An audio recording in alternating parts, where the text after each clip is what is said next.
Loi des finances rectificative, les parlementaires prêts à écouter le secteur privé.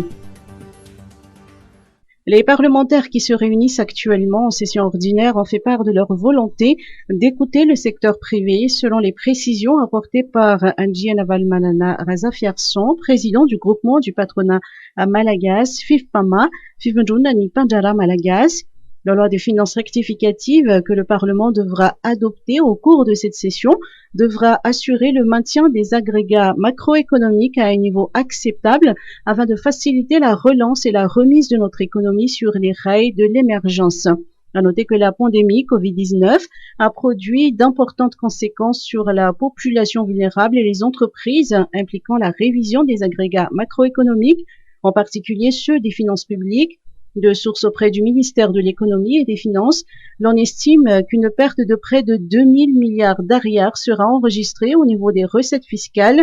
D'autre part, les dépenses vont augmenter face aux nouvelles priorités sociales et économiques. À maintes reprises, il a été souligné que le renforcement des services sanitaires préventifs, correctifs et compensatoires des effets socio-économiques de la pandémie implique la replanification et la réadaptation du budget de l'État à travers la loi des finances rectificatives 2020.